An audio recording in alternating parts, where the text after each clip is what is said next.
Hey everyone, so are you thinking about buying a house and you've heard some horror stories about some credit issues or some mistakes that people have made? This is the video for you. We're going to go through the top 10 credit mistakes that potential buyers are making that could cost them their home. I'm going to tell you the saddest story ever, so make sure that you watch this entire video. Talk to you soon.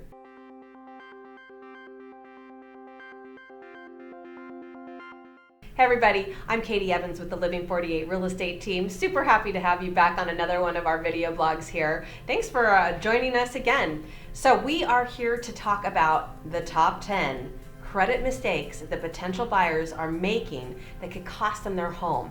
And I have the most heartbreaking story that I'm going to tell at the end of this, so hang in there till the very, very end and you'll get it. All right, so we're going to just buzz through this list really quickly so that I don't keep you all day. But our number one credit mistake that people are making is that they don't apply for new credit. Okay, so some people get this, but some people don't get it. So they get really excited about getting the new DIDs and they start like getting ready to have, so they start opening new lines of credit, okay? Like you get the Home Depot credit card because you know you're going to be using it, or you get a furniture store credit card because you know you're going to be buying new furniture, or all that kind of stuff, or Spencer's or whatever. But every time that you apply for a new credit card, it affects your credit score. And you stand the risk of losing points on your credit score, which while you're purchasing a home, you cannot afford to lose. So make sure that you are not applying for new credit when you are thinking about buying a home, okay? The second biggest credit mistake that people make is that they don't make any large purchases, all right? Don't do anything crazy. I always advise my clients, look, I know you're gonna get a brand new refrigerator, washer, dryer, but don't do it until the day after we close on your house, all right? Just don't make any large purchases. It again, if you put it on a credit card, then it affects your credit score. If you pay cash, then you're taking it out of your bank accounts, and if they pull that kind of stuff at the very last minute, it just messes with everything. Just hold off. Hold off until the day after you make the purchase. I promise it'll be worth it. Okay, number 3, do not pay off any collections or charge-offs without discussing it first with your lender. Now your lender, if they instruct you to do it because it's going to help you, that's one thing. But if you just go willy-nilly making these big payoffs and these big purchases without discussing it with your lender, you could create a huge, huge problem for yourself, okay?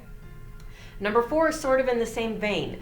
Don't close any of your credit card accounts. Leave them open. Leave them open with zero balances, whatever, it doesn't matter. But unless your lender tells you go close out that account, don't touch it. You can close it out 2 days after you close on your new house, but don't touch it until after that, okay? Number 5, don't max out or overcharge on your credit cards account. Keep your credit cards under the 30% limit, okay?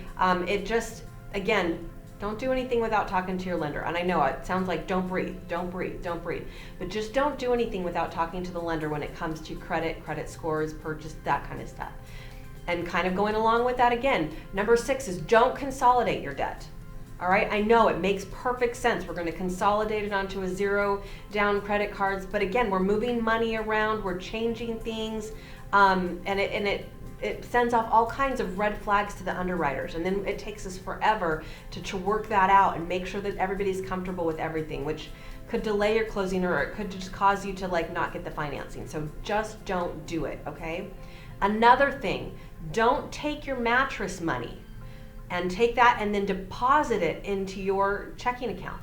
We have to source all of those funds that go into those accounts. We have to be able to say where it came from and why it ended up in your bank account. If you took it from underneath your bed and put it in there, it sort of looks like money laundering.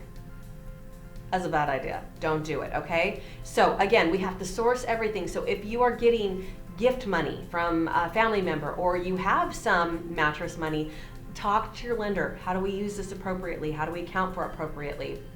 And they can walk you through all the steps that you need to do it. But don't just go willy-nilly doing it, because if you put it in and then take it out, the underwriters are still going to see it. It's going to raise even more red flags, okay? So again, don't do anything crazy. All right, number 9. I'm going to say that this is a life thing, but especially when you're buying a house, don't do this.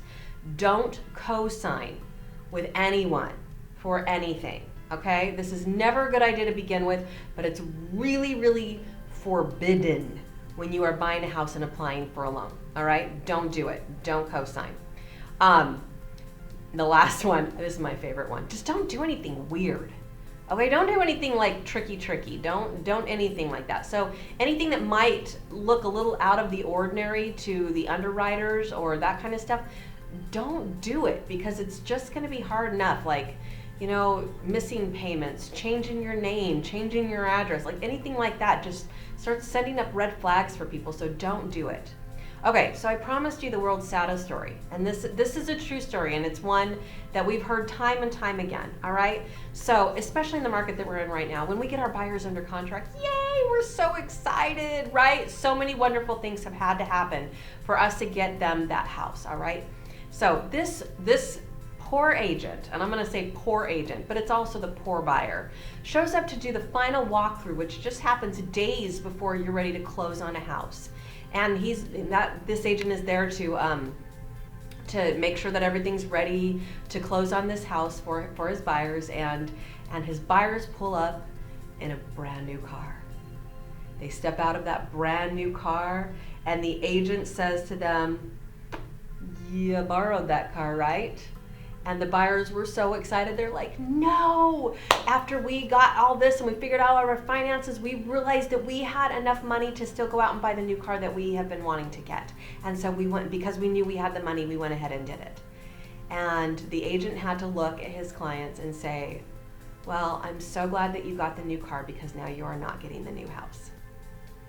And that is a true story. It's happened time and time and time again. So please, please, please, please, please, do us all a favor. When you're buying a new house, unless you're buying it with cash, don't do anything crazy. Don't buy anything big. Don't mess with your credit scores. Don't overcharge. Don't pay anything off. Don't move money around, and certainly don't take mattress money and throw it in a bank account, okay? All right, if you guys have any questions or you need referrals to great lenders, please reach out to us. We would love to be your reference points. So you can always find us on our website at www.living48realestate.com. We've got this blog and lots of other great blogs and videos and written blogs and all kinds of fun toys on that website. We'd invite you there anytime. All right, thanks you guys for watching. We'll catch you on our next video.